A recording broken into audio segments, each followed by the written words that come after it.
Sampai di sini sudah selesai hadis-hadis tentang fadilah Quran. Ini sudah ada 3 bintang, berarti sudah selesai babnya. Kita lanjutkan bab baru, abwabul qiraati, bab-bab tentang bacaan-bacaan yang beraneka ragam an Rasulillah sallallahu alaihi wasallam, yang diriwayatkan dari Nabi sallallahu alaihi wasallam. Jadi bacaan Quran itu Pak tidak satu macam. Bacaan Quran ada 10 qiraat, ya kan? 10 qiraat apa saja? Yang pertama qiraah Ibnu Katsir. Ini qiraahnya orang Makkah, Al-Makki. Kemudian yang kedua qiraahnya Imam Nafi'. Ini adalah Al-Madani, orang Madinah.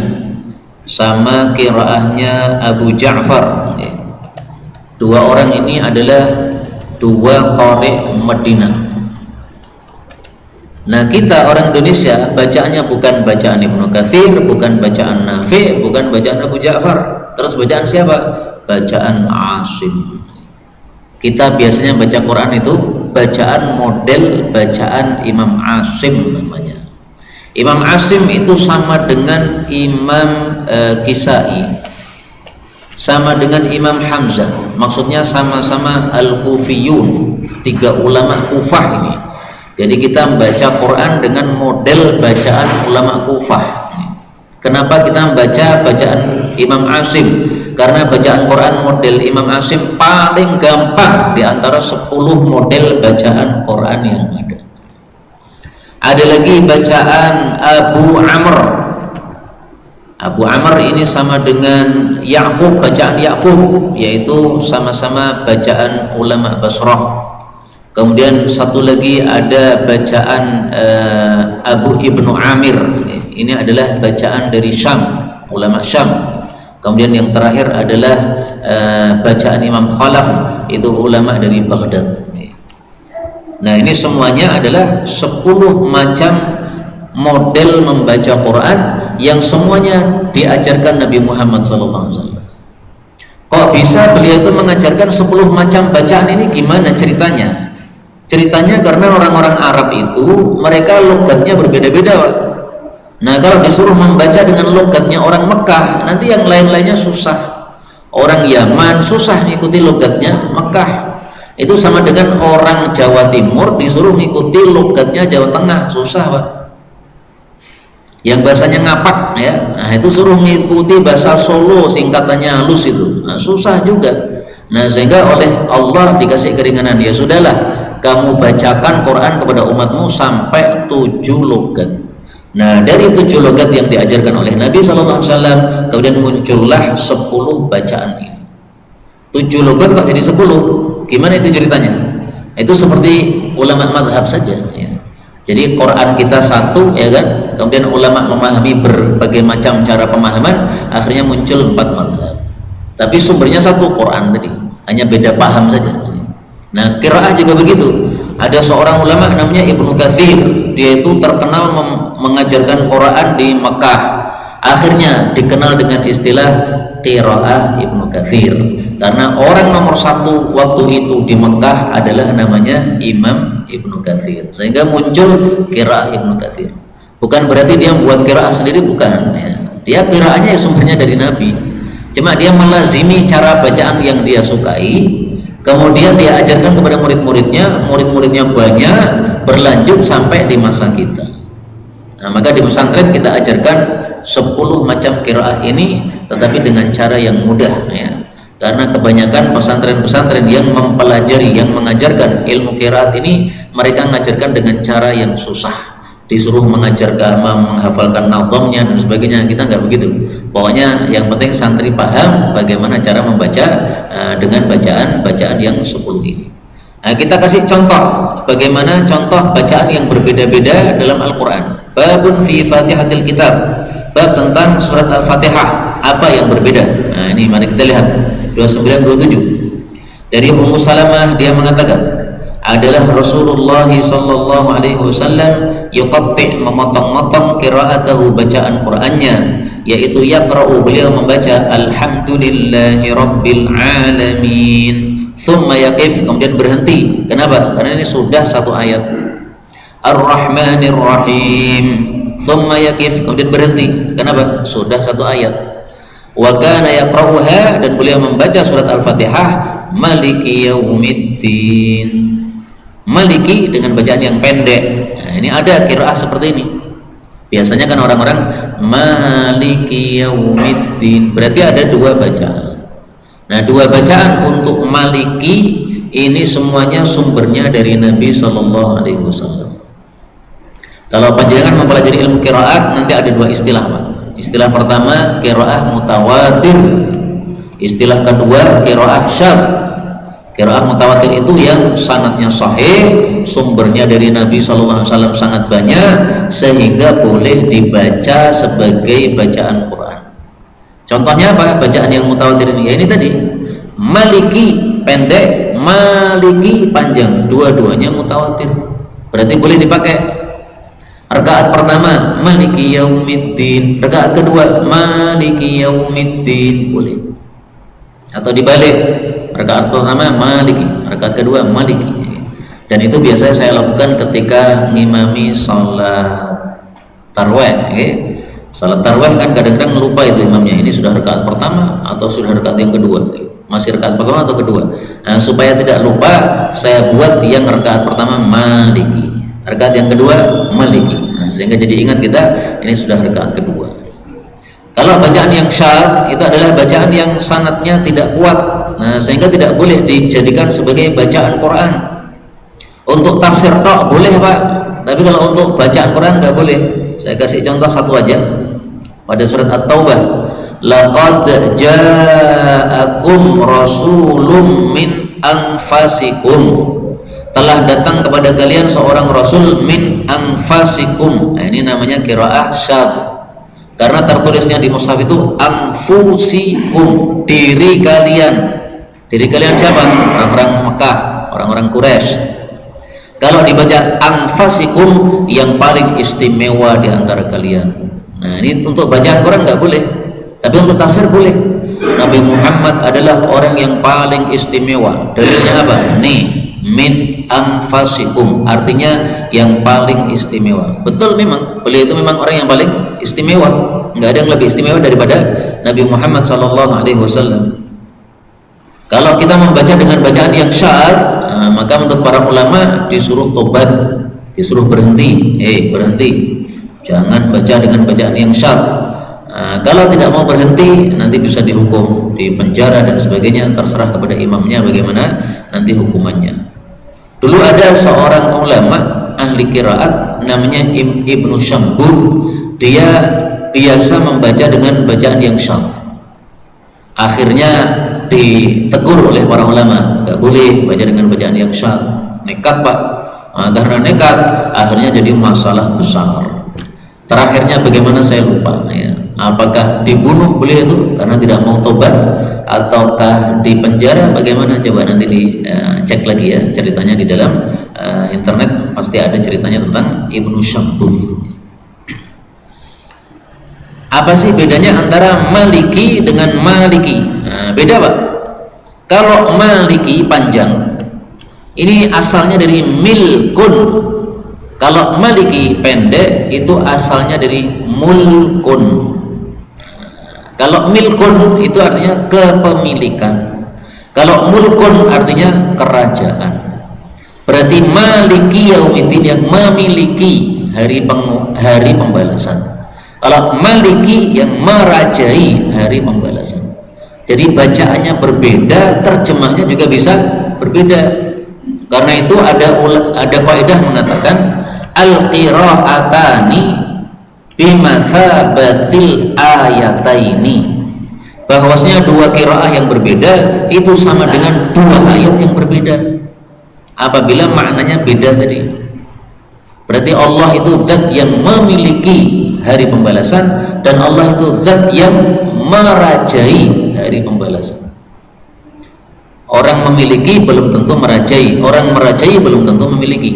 Contoh, Pak, ini laptop milik saya, berarti saya memiliki, tapi saya tidak merajai laptop ini, Pak. Buktinya kalau laptop ini rusak, saya langsung telepon Pak Mus'ab, Pak Mus'ab, ini gimana laptopnya, kok mumet ini laptopnya ini. Nah, Pak Mus'ab merajai laptop ini, tapi dia tidak memiliki, yang miliki saya. Nah, Allah itu memiliki plus merajai hari pembalasan. Jelas ya? Dan dua bacaan ini semuanya ada contohnya di dalam Al-Quran. Misalnya Allah mengatakan pada surat Ghafir, limanil mulkul yaum lillahil wahidil qahar. Milik siapa kerajaan pada hari itu, yaitu di akhirat? Milik Allah yang maha satu, yang maha perkasa. Ini surat Ghafir ayat 16. Ini menguatkan bacaan Maliki. Dan perlu diketahui bahwa rata-rata ahli qiraat itu membacanya dengan bacaan Maliki pendek. Kan tadi ada 10 qiraat kan? Nah, dari 10 ini yang membaca dengan pendek lebih banyak. Meskipun yang terkenal di masyarakat Indonesia adalah bacaan yang panjang Maliki. Karena itu sudah saya ijazahkan kepada panjenengan semuanya, baik bapak-bapak maupun ibu-ibu yang mendengar ceramah ini, silahkan kalau membaca surat Al-Fatihah pas Maliki silahkan dibaca pendek, kadang-kadang silahkan dibaca panjang, kadang-kadang semuanya sudah benar. Maliki yaumiddin benar. Adapun bacaan yang Maliki, hadisnya nanti di bawah. Dan kemudian di sini diriwayatkan oleh Imam Tirmidzi 2928 dari Anas radhiyallahu anhu bahwasanya Nabi sallallahu alaihi wasallam, juga Abu Bakar, juga Umar, juga Utsman adalah mereka itu biasanya membaca Maliki yaumiddin panjang. Nah, yang Maliki ini hadisnya gharib alias dhaif, tetapi maknanya sahih karena banyak sekali riwayat-riwayat yang menunjukkan bahwasanya bacaan Maliki ini adalah bacaan yang sahih. Kebetulan yang ini saja yang dhaif ya. Hanya saja saya belum mengecek ini kedhaifannya dari sisi perawi yang mana. Insyaallah nanti saya cek lagi di rumah. Nah, untuk bacaan Maliki ini ada contohnya dalam Al-Qur'an. Yauma la tamliku nafsun li nafsin syai'a wal amru yauma idzil lillah. Pada hari itu di akhirat tidak ada seorang pun memiliki terhadap orang lain sesuatu pun, dan urusan itu semuanya milik Allah. Nah, berarti ini menguatkan bacaan Maliki. Bacaan Maliki dikuatkan dengan ayat tadi, limanil mulkul yaum. Bacaan Maliki dikuatkan dengan ayat ini, yauma la tamliku nafsun li nafsin syai'a. Nah, sehingga semuanya ini bacaan yang ada contohnya di dalam Al-Qur'an yang sepadan dengannya dari ayat-ayat yang lain. Kemudian yang perlu diperhatikan, karena sebagian orang salah paham, dan kesalahpahaman ini tidak hanya pada orang-orang awam tapi juga pada sebagian ustadz, karena mereka tidak memperdalam ilmu qiraat sehingga jadi salah paham. Pada surat An-Nas, qul a'udzu birabbin nas, malikin nas, itu tidak bisa dibaca dua bacaan, Pak. Itu hanya bisa dibaca pendek malikin nas. Sehingga kalau ada yang menjelaskan itu bisa dibaca malikin nas, pastikan itu penjelasan salah. Kenapa dipastikan salah? Pertama, karena itu menyelisihi ijma' 10 qiraat. Mereka ijma' bacaannya cuma satu bacaan. Yang kedua, itu yang menyampaikan bukan orang yang ahli qiraat. Makanya ada kaidah mengatakan man takallama fi ghairi fannih ata bil ajaib. Orang kalau bicara bukan pada bidangnya pasti membawa yang aneh-aneh, yang nyeleneh-nyeleneh. Nah, karena itu kembalikan kepada pakarnya masing-masing. Kalau kita nggak paham ya sudah, kembalikan kepada pakarnya.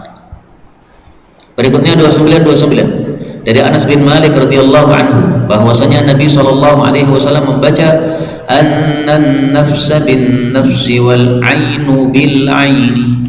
Biasanya wal aina di fathah, tapi di sini dibaca wal ainu di dhammah.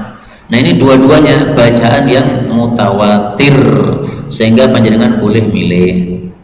Wal ainu boleh, wal aina boleh, dua-duanya mutawatir. Annan nafsa bahwasanya jiwa itu kalau dibunuh bin nafsi, maka dikisos dengan sebab membunuh jiwa.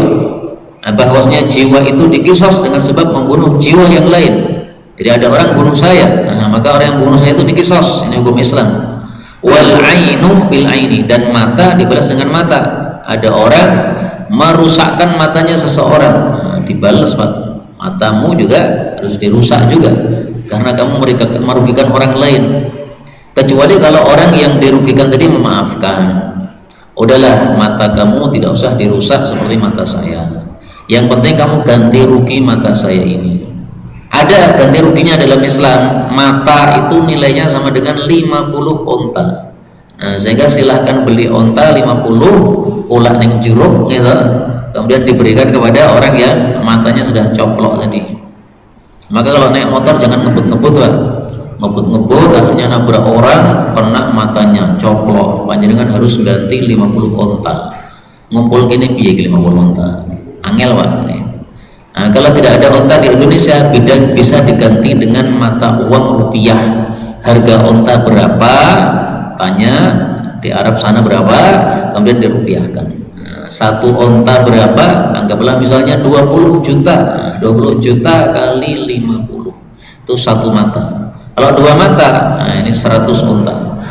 Jadi setiap anggota di dalam tubuh kita itu nilainya 100 onta. Mulut ini nilainya 100 onta.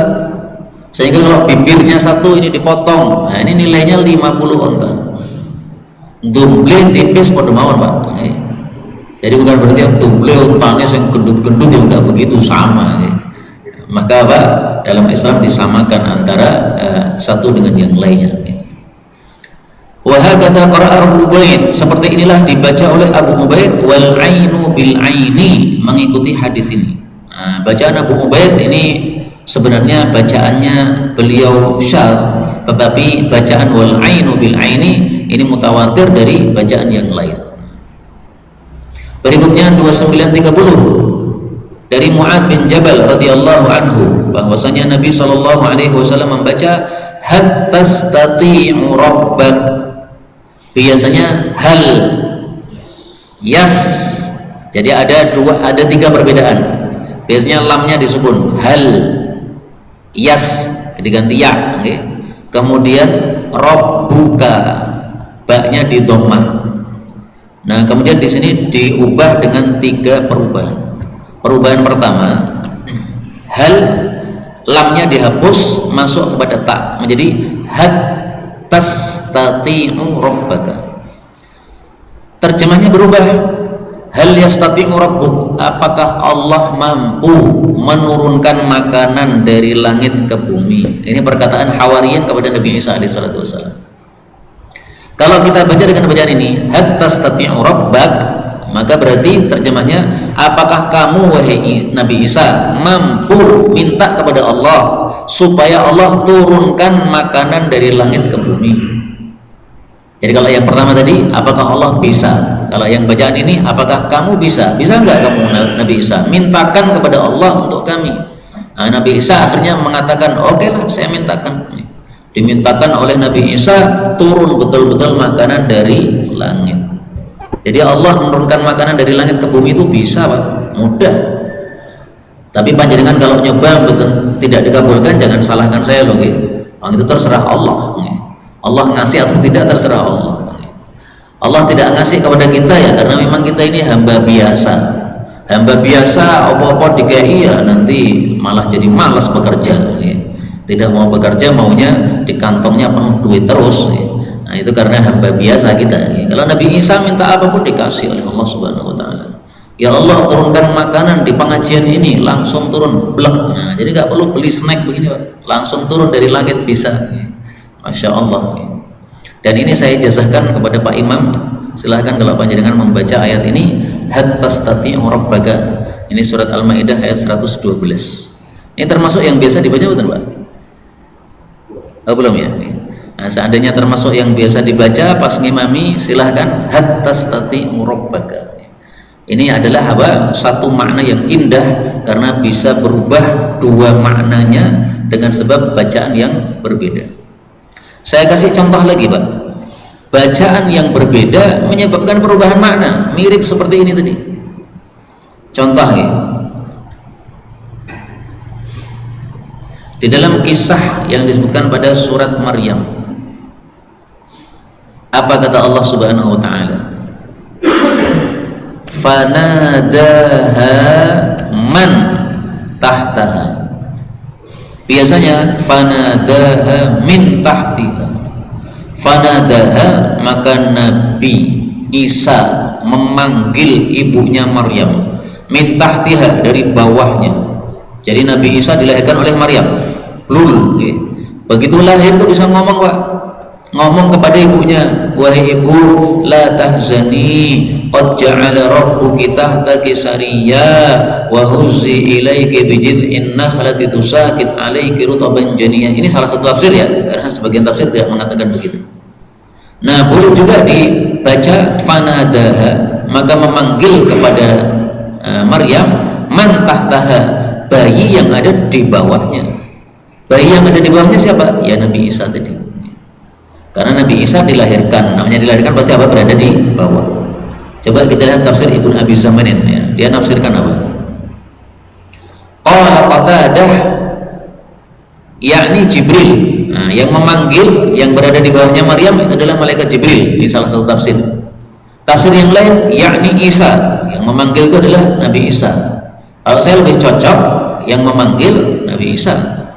Kalau yang manggil Jibril, Jibril di bawah Maryam, iya Pak, ramu dengar Pak. Kecuali kalau yang dimaksud di bawah ini adalah di bawah pohon, gitu. Fanadaha min tahtiha, memanggil Maryam dari bawah pohon, nah, masih bisa. Kalau di bawahnya Maryam, wah serta tergambar, okay. Malaikat Jibril nengi sore Maryam, piye gambare piye angel nih.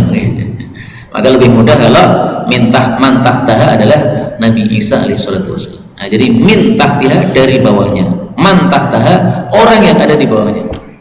Bacaannya cuma berubah sedikit aja, min menjadi man, terjemahnya jadi berubah, dan tafsirnya bisa berubah juga. Ini yang dapat kita pelajari pada pertemuan kali ini, betul dari Allah Subhanahu wa taala. Kalau ada salahnya fa astaghfirullahaladzim li wa lakum, walhamdulillahirabbil alamin.